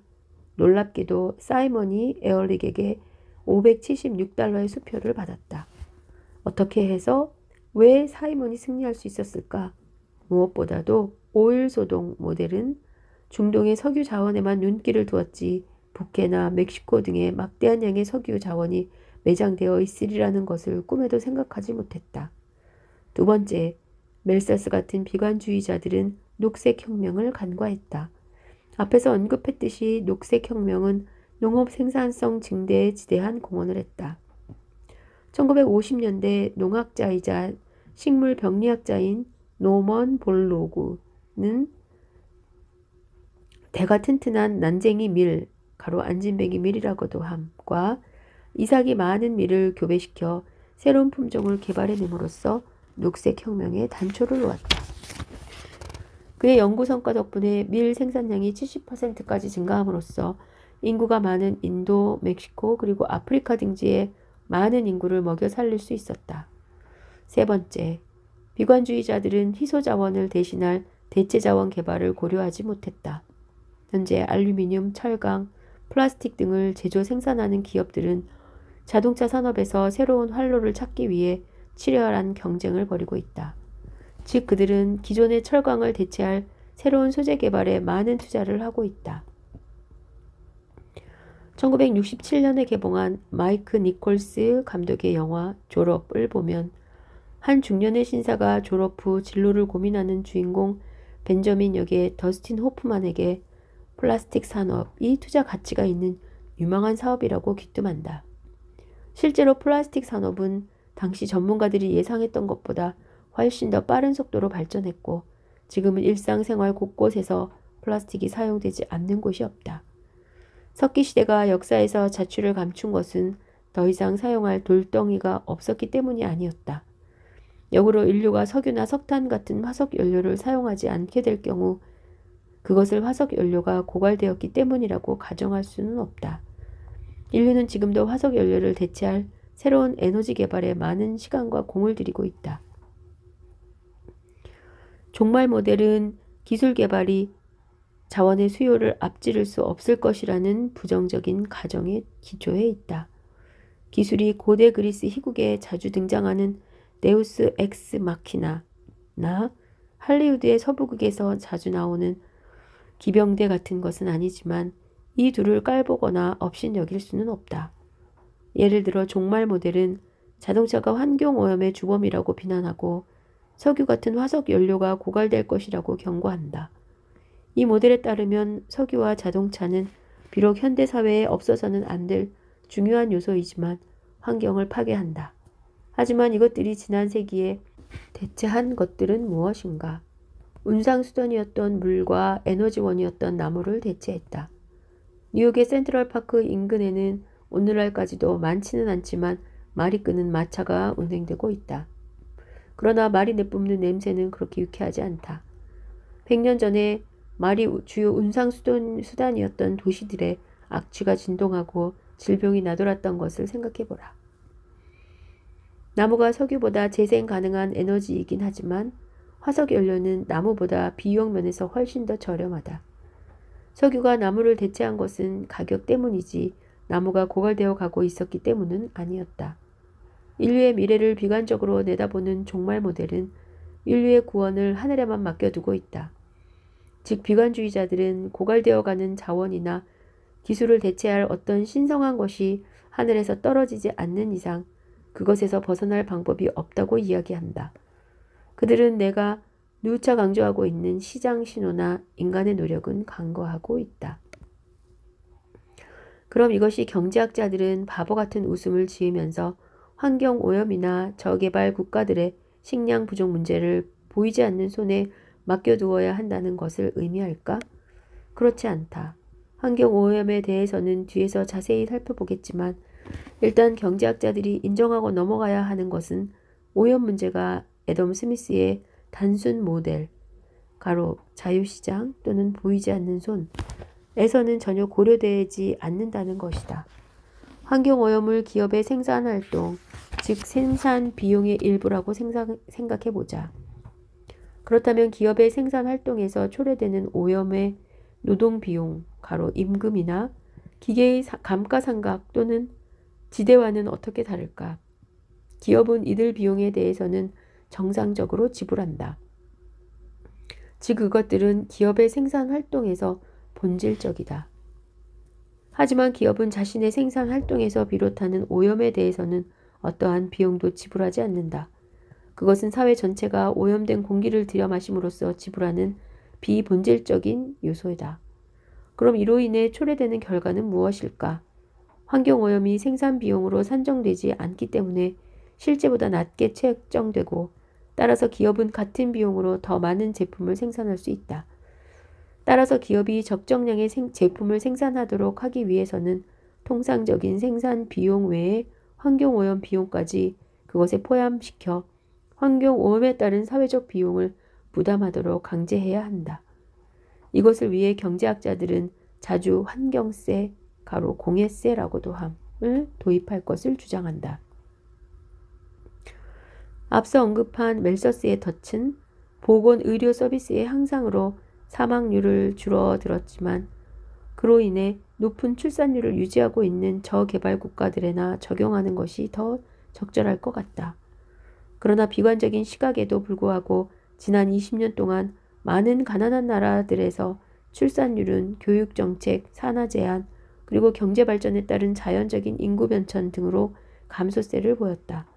브라질의 경우 1970년대 비관주의자들의 예측과 달리 출산율이 놀라울 정도로 급속히 떨어졌는데 그 원인에 대해 일부 사회학자들은 텔레비전 프로그램을 통해 중산층의 출발 및 육아 등에 대한 의식이 전파를 타면서 자연스럽게 하층 계급들의 의식에도 영향을 주었기 때문이라고 분석했다. 다른 한편 출산율을 낮추려는 노력이 사회적 논쟁을 이야기하는 곳들도 있다. 특히 중국에서는 출산율을 낮추기 위해 한 자녀 갖기 정책을 펴면서 공권력이 남용될 정도로 사회적 폐해가 심했고 다른 나라들에서도 산하 제한 정책은 전통이나 종교적 교리와 부딪히기 십상이었다. 그럼에도 불구하고 스리랑카, 중국, 인도네시아 그리고 인도 여러 주에서 출산율은 급격히 하락했다. 싱가포르에서는 화교의 출산율이 너무 빠르게 감소해서 오히려 인구 부족을 걱정할 정도다.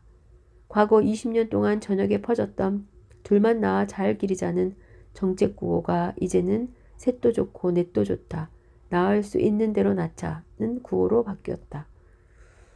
이와 동시에 저개발 국가들의 농업 생산량은 빠르게 증가하고 있다. 중국과 인도는 세계의 인구의 40% 이상을 차지할 뿐만 아니라 그만큼 가난한 사람들도 많다. 그러나 지난 15년 동안 이 두 국가는 거의 식량 자급자족 수준에 도달했다. 1978년 중국은 농업 부문을 재구조화하기 시작해 중앙 집중적인 계획 생산에서 탈중앙 집권화된 시장 경제 구조, 일명 사회주의 시장 경제로 이행했다.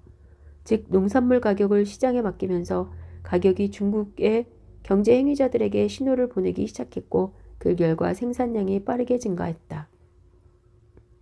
그러나 지구 반대편에 위치한 아프리카 대륙의 국가들은 인구 감소나 농업 생산량 증가에서 별다른 성과를 내지 못하고 있다. 비록 출산율은 1950년대에 비해 많이 떨어졌지만 전반적인 인구 성장률은 기대 수명이 늘어나면서 더 높아졌다. 한편 에티오피아 같이 가뭄과 전쟁이 끊이지 않는 나라들에서는 이 두 가지가 적극적인 억제 기능을 하면서 인구가 감소하고 있다. 그럼에도 불구하고 이들 나라들은 자국의 국민을 부양할 수 있는 잠재력을 가지고 있다. 그렇다면 그런 잠재력을 발휘하지 못하는 이유는 무엇일까? 경제학자들은 두 가지 근본적인 문제를 지적한다. 하나는 가난한 나라들은 소득이 낮기 때문에 저축할 여유가 없고 따라서 새로운 투자에 필요한 자본이 없다. 소득이 낮은 이유는 생산 기술이 불충분하고 낙후되어 있기 때문이다. 따라서 이들 국가는 악순환에 빠져 있고 해외 원조는 이런 악순환의 고리를 끊는 데 있다. 다른 하나는 이보다 훨씬 더 중요한 것으로 이들 국가에서 정치적 기반이 약한 지배자들이 식료품 가격을 낮게 유지함으로써 도시 소비자들을 지지 기반으로 끌어들이고 있다. 하지만 식료품 가격을 시장에 맡기지 않고 인위적으로 낮춤으로써 농민들의 투자 의욕을 저하시키고 그 결과 생산량이 떨어진다. 결과적으로 소비자들은 낮은 식료품 가격에 좋아하겠지만 시간이 갈수록 상점의 선반은 비어갈 것이다. 제3세계 국가들은 수입을 장려하고 수출을 억제하기 위해 통화를 남발함으로써 문제를 더욱 심각하게 만든다. 지난 10년 동안 많은 학자들이 인구 성장이 제3세계 국가들에게 어떤 해를 주었는지 전면적인 재조사를 벌였는데 결론은 일부 국가, 특히 경작지가 풍부한 국가에서는 빠른 인구 증가가 사회적으로 큰 파장을 주지는 않을 수도 있다는 것이었다. 높은 인구 밀도가 상품의 운송 비용을 낮출 수 있고 국내 수요를 촉진시킬 수도 있다. 세계은행은 대다수 개발도상 국가들이 생계 수준의 실질적인 하락 없이 2% 정도 인구 성장은 감당할 수 있는 여력이 있다고 전망했다. 아프리카 국가들의 연평균 인구 성장률은 대략 3% 정도지만 아시아와 라틴 아메리카 국가들은 연평균 2% 정도밖에 되지 않는다. 그렇다고 희망이 없는 것은 아니다. 즉 생산적인 경제 정책을 통해 상거래 등 경제를 활성화하고 미래를 위해 아이들에 대한 교육에 힘쓸 필요가 있다. 이 책의 초판이 출간된 1989년 이후 일부 아프리카 국가들은 자국의 국민들을 기하선상에서 허덕이게 만들었던 잘못된 삐뚤어진 정책들을 하나둘씩 걷어내기 시작했다. 예를 들어 에티오피아는 1970년대와 1980년대 가뭄과 잦은 전쟁으로 기아에 허덕이던 나라라고는 믿기지 않을 정도로 완전히 다른 나라로 변모했다. 무엇보다 1990년대 곡물 생산량이 이전에 비해 2배로 증가했다. 1980년대 공산주의 독재자 맹기스투 하일레 마리암 지배하에서 농지를 국유화하고 협동 농장화함으로써 농산물 가격을 중앙정부 차원에서 낮게 유지했지만 1991년 군사 쿠데타로 축출된 이후 그의 후임자들은 협동 농장을 폐지하고 시장 경제를 도입함으로써 농민들의 생산 의욕을 고취시켰다. 현재 가나와 우간다도 에티오피아와 같은 길을 걷고 있다. 그러나 불행하게도 1987년 집권한 짐바브웨이의 로버트 무가베는 아직까지도 국민들의 기아와 빈곤에 아랑곳하지 않고 정권 유지에만 신경을 쓰고 있다. 멜서스와 이민자들. 멜서스가 지구 전체의 인구가 과도하게 증가하는 것을 경고했다면 지금은 많은 정치가들이 자국의 인구가 늘어나는 것을 걱정하고 있다. 특히 서방 선진국들은 넘쳐나는 이민자들 때문에 골치를 앓고 있다. 프랑스와 독일에서는 정권이 바뀔 때마다 외국인들의 신규 유입을 제한하고 기존의 외국인들을 국외로 몰아내겠다는 공약을 한다. 2차 세계대전 이후 독일은 전후 재건과 산업화를 위해 700만 명이나 되는 외국인들을 받아들였다. 그중 대다수가 터키인들과 아랍의 산업 연수생들이었다. 그러나 뒤에 그들은 오히려 불청객처럼 받아들여졌고 심하게는 불법 체류자로 취급되기 일쑤였다. 오스트레일리아에서도 영국계 이민자들은 아시아인들의 유입을 달갑지 않게 받아들이고 있다. 한때 영국의 범죄자들로 넘쳐났던 영국 이민자들에 의해 세워진 나라가 도리어 이민족들에 대해 배타적이거라니 역사적 아이러니가 아닐 수 없다. 대표적인 이민자들의 나라인 미국에서도 간혹 특히 경기가 좋지 않아 실업률이 올라갈 때 사람들 사이에서 새로 이민 오는 사람들에게 볼멘 소리를 하는 것을 들을 수 있다. 오래전에 미국으로 이민을 와서 정착한 토착민들, 가로 미국 원주민, 즉 인디언과 혼동하지 말 것, 은 이민자들이 자신들이 일용할 양식을 모두 먹어치울 줄 모른다고 멜서스를 향해 징징대지는 않는다. 대신 그들은 이민자들이 미국에서 태어나 자란 사람들의 일자리를 빼앗음으로써 생계 수준을 떨어뜨리고 미국의 문화적 통합성을 해친다고 주장한다. 물론 이런 주장이 새로운 것은 아니다. 아일랜드계 미국인들은 할아버지 뻘 되는 동양 사람이 아일랜드인은 뽑지 않음이라고 쓰여있는 구인 광고를 쳐다보고 있는 것만으로 심하다 싶을 정도로 핀잔을 준다. 1991년에 개봉한 영국 감독 앨런 파커의 영화 커미츠먼트의 한 주인공이 아일랜드인은 유럽의 흑인이야 라고 말한다. 그리고 이렇게 크게 외친다. 나는 흑인인 것이 자랑스럽다.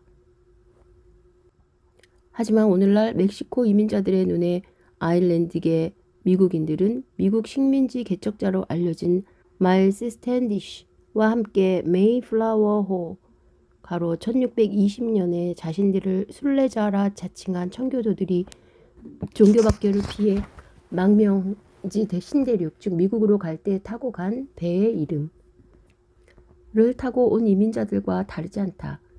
미국의 역사학자 노엘 이그나티예프의 1995년 저서 아일랜드인은 어떻게 미국의 백인이 되었나?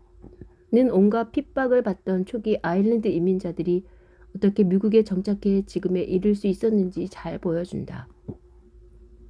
미국의 배우이자 극작가인 조지 M. 코헨 같이 미국 사회에서 큰 성공을 거둔 애국자들은 이민자들의 정착과 지위 향상을 위해 적극적으로 나섰다. 그러나 원주민 보호론자들은 지금은 그때와 다르다라고 주장한다. 먼저 지난 수십 년 동안 미국으로 흘러들어온 이민자들은 20세기 전환기에 거대한 물결을 이뤘던 수백만 유럽 난민들과 다르게 미국 사회에 빠르게 동화되지 못했다. 왜 그러지 못했을까?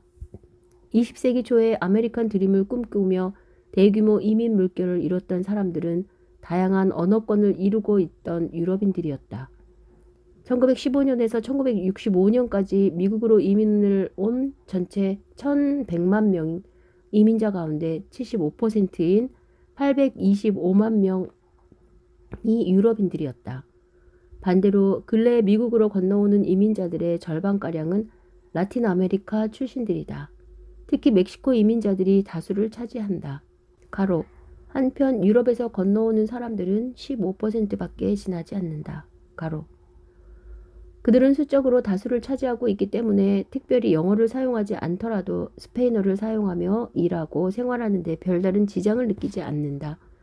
플로리다주와 캘리포니아주는 스페인어로 케이블과 위성방송을 내보내고 있을 정도다. 뿐만 아니라 근대 문명의 이기 덕분에 그들은 고국에 있는 가족들과 친지들과 쉽게 전화를 하고 팩스를 보내고 이메일을 주고받을 수 있으며 심지어는 원할 때마다 비행기를 타고 날아갔다 올 수도 있다.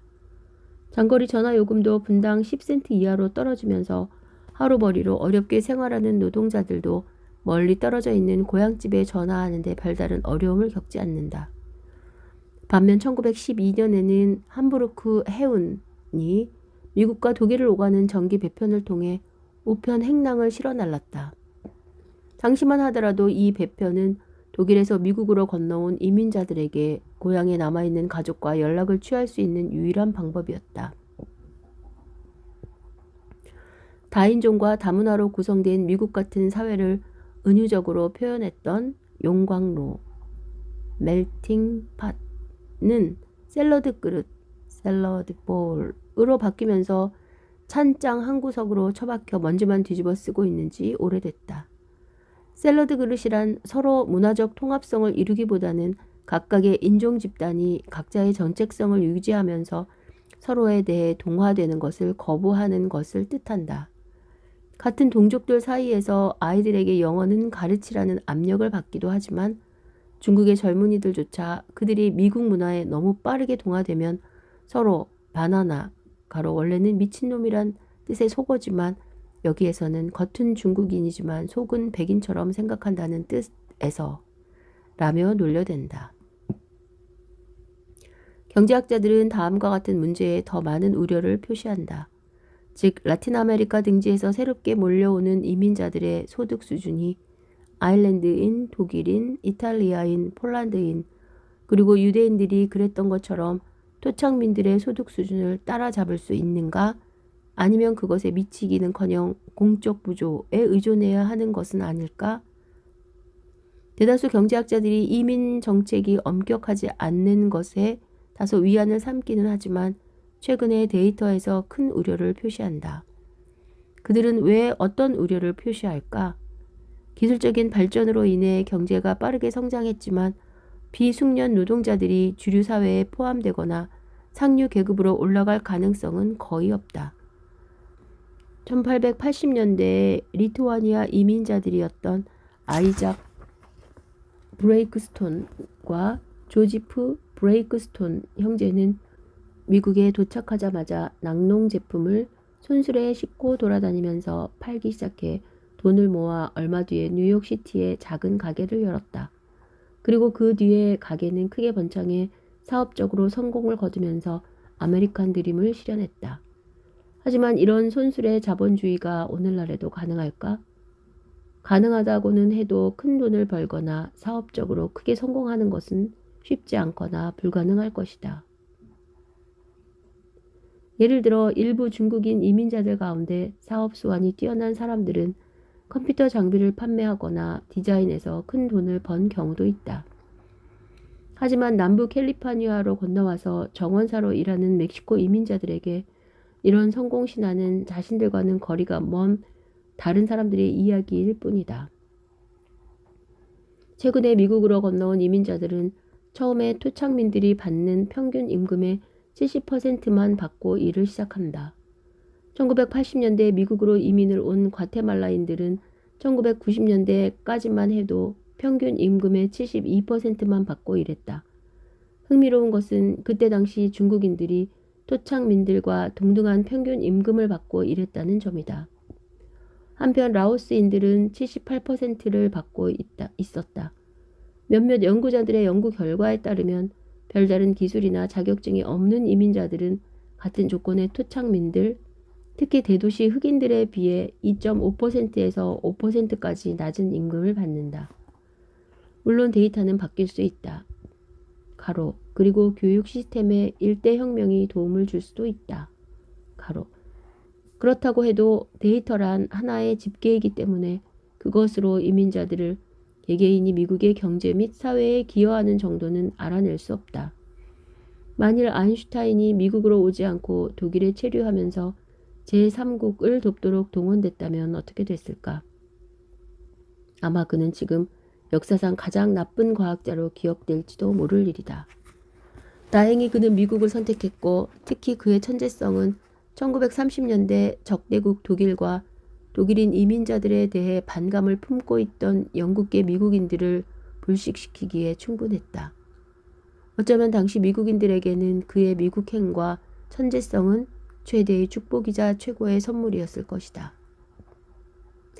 어쨌든 뉴욕항에 우뚝 서 있는 자유의 여신상은 평화의 상징이지 경제의 상징이 아니다. 간혹 이민자들에 대해 반감을 표시하기도 하지만 그래도 미국은 물밀듯이 밀려오는 이민자들을 환영했다. 그들은 자유를 갈망했고 그에 대한 보답으로 우리를 더욱 부유하게 만들어 주었다. 경제학자들이 미국에 대해 희망을 품는 한 가지 이유가 더 있다. 즉 수백만 명에 달하는 베이비붐 세대가 앞으로 20년 뒤에 은퇴를 할 경우 이들을 부양하기 위해 미국은 더 많은 노동자를 필요로 할 것이라는 점이다. 이것은 미국으로 건너오는 새로운 이민자들에게 또 다른 기회가 될 것이다. 경제학자들은 그들이 이 기회를 어떻게 살릴지 계속 지켜볼 것이다. 지구의 온난화 멜서스의 복수인가? 어머니 같은 자연, 만물의 창조주로서 내추럴을 의인화한 말은 변덕이 심하다. 지금 우리가 배를 띄우고 수영을 하고 물보라를 가르며 제트스키를 타는 바다는 한때 펄펄 끓는 용암이었다. 미국 북서부 자리에 자리한 몬테나주에는 열대 양치류 화석이 남아있는 지층에서 공룡 화석도 같이 발견된다. 실제 쥬라기 공원이라고 불러도 손색이 없는 남극 근방 지층에는 열대 양치류가 묻혀 석단층을 이룬 곳도 있다. 그로부터 수천만 년 뒤에 바이킹들, 8세기에서 10세기 사이에 전 유럽을 공포에 떨게 함, 은 이름 그대로 푸르디 푸른 그린란드를 정복했고 영국인들은 잉글랜드 중부 지역에서 포도를 재배해 직접 와인을 주조해 마셨다. 뒤에 르네상스 시기에 소빙기, 리틀 아이스 에이지, 가로 16세기에서 19세기 중반까지 유럽과 북미 지역에 닥친 혹독한 추위가 닥쳤다. 당시 날씨가 얼마나 추웠는지 플랑드르 가로 현재의 벨기에 서부, 네덜란드 남서부, 프랑스 북부를 포함한 북해에 면한 중세의 국가의 화가 피터 브리겔은 눈 속의 사냥꾼이라는 독창적인 작품을 그렸다. 이 그림에는 네덜란드인들이 추위에 꽁꽁 언 수로에서 스케이트를 타는 장면이 담겨 있다. 하지만 오늘날 이런 장면을 보기는 쉽지 않다. 카터 행정부가 환경재앙과 에너지 가격 상승에 대한 예측을 담은 지구 2000년 보고서를 발간하기 바로 직전 미국 의회는 여러 차례에 걸쳐 기후와 관련된 공청회를 열었다. 특히 1960년대와 1970년대는 기온이 최고점에 도달한 1940년대 이후 계속 하락해 강한 눈보라와 함께 맹추위가 기승을 부렸던 시기로 일부 과학자들은 새로운 빙하 시대의 도래를 경고했다. 컴퓨터의 기후변화 예측 모델 역시 지구의 온도가 하강 국면으로 돌아서 장기적으로 하락할 것이라고 내다봤다. 어쨌든 1만 년 전 있었던 마지막 빙하기의 평균 최저기온과 지금 우리 시대에 기록한 평균 최저기온 간의 차이는 마이너스 12.2도 정도밖에 나지 않는다. 수백만 년 전에 그랬던 것처럼 약간의 온도 하락으로 인해 빙하가 극지방에서 퍼져나와 뉴욕 전체를 수백 피트나 되는 푸른 빛을 머금은 얼음으로 뒤덮을 수 있다. 이런 새로운 빙하 시대의 도래를 우려하는 목소리가 나온 지 얼마 지나지 않아 놀랍게도 지구의 온도는 다시 올라가기 시작했다. 1990년에 유엔의 지원 아래 지구온난화 문제를 연구한 국제과학자들은 지구의 온도가 위험할 정도로 빠르게 상승할 것이며 2100년까지 3도 정도 상승할 것이라고 예측했다. 지구온난화로 인해 더 많은 사람들이 더위에 죽어갈 것이고 지구 곳곳에서 홍수와 가뭄이 만연할 것이다. 그리고 그 결과 식량 및 물 부족에 시달릴 것이다. 그럼 이런 재앙을 초래하는 원인은 무엇일까? 스웨덴의 화학자 스반테 아레니우스의 연구 결과에 기초해 유엔 산하 기후 변화에 대한 정부 간 패널은 화석 연료는 연소 과정에서 이산화탄소를 방출하고 이것이 지구에 도달하는 태양의 적외선이 복사되는 것을 방해하는 층을 만들면서 지구의 온도를 상승시키고 있다는 이론적 가설을 내놓았다. 지난 100년 동안 전 세계적으로 자동차 수가 증가함으로써 대기 중의 이산화탄소 수준도 올라갔다. 이미 북유럽의 빙하가 녹아내리면서 그 속에 얼어있던 마지막 빙하기 이전 생물들의 화석이 하나둘씩 모습을 드러내고 있다. 또한 온난화로 극지대의 빙하가 녹아내리면서 해수면이 올라갈 것이고 강한 폭풍우가 몰아칠 것이다. 많은 지역이 습지대로 바뀔 것이고 그 결과 말라리아 같은 열대성 질병이 창궐할 것이다. 또 세계 농업은 황폐화할 것이다. 사실 이상의 이야기는 인간의 삶을 지탱하는 지구의 능력을 파괴하는 인구 증가라고 하는 가망 없는 멜세스적 이야기와 하나도 다를 것이 없다. 그런데 이것이 전혀 엉뚱한 주장일까? 아닐 수도 있다. 회의주의자들은 이런 종말 시나리오에 반대되는 여러 사실과 주장을 제기한다. 예를 들어 그들은 지구의 온도는 지난 세기에 약 0.5도 정도밖에 상승하지 않았으며 이 또한 매우 부정확하다고 주장한다. 가로 위성 자료를 보면 상승폭은 이보다 훨씬 더 작다. 가로 일부 과학자들은 지난 세기 지구의 온도 상승은 화석 연료 사용에 따른 이산화탄소의 배출 증가가 아니라 그동안 태양의 밝기가 밝아졌기 때문이라고 설명한다. 또한 그들은 구름의 형성은 매우 유동적이기 때문에 컴퓨터로 모델화하는 것 자체가 아직까지는 쉽지 않다고 주장한다. 게다가 일부 빙하는 과학자들의 주장하는 것과 달리 줄어들기는커녕 오히려 확대됐다. 마지막으로 회의주의자들은 비록 기온이 IPCC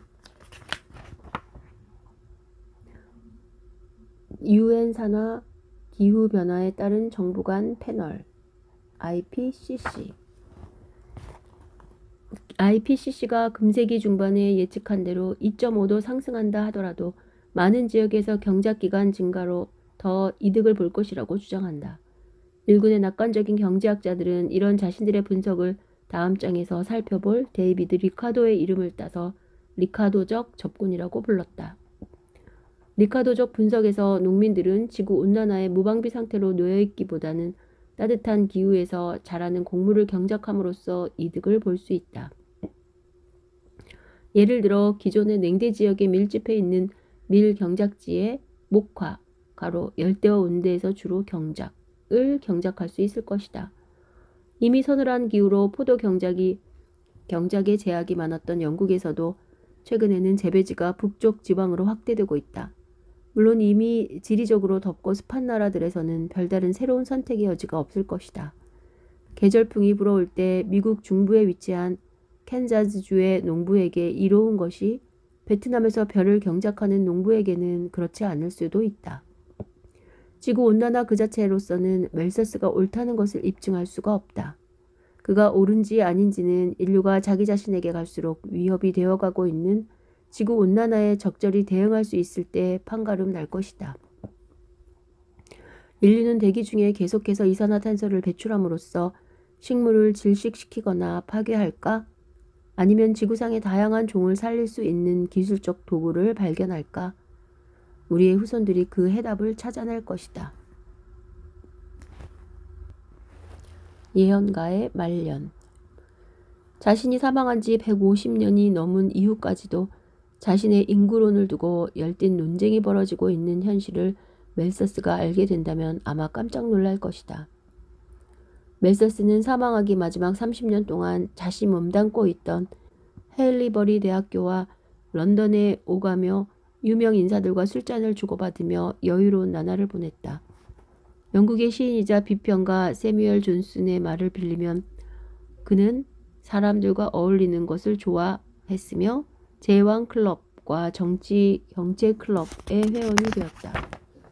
그리고 정치 경제 원리를 비롯해 여러 권의 책과 소책자를 집필했다. 그리고 흥미로운 것은 우호적이면서도 단호한 어조로 데이비드 리카도와 무역 정책 및 경제 공황에 대해 논쟁을 벌였다는 사실이다. 이에 대해서는 뒤에 다시 논의할 것이다. 1834년 죽는 그날까지 멜서스는 자신이 인류의 적이라는 사실을 부인하고 다니지 않으면 안 됐다.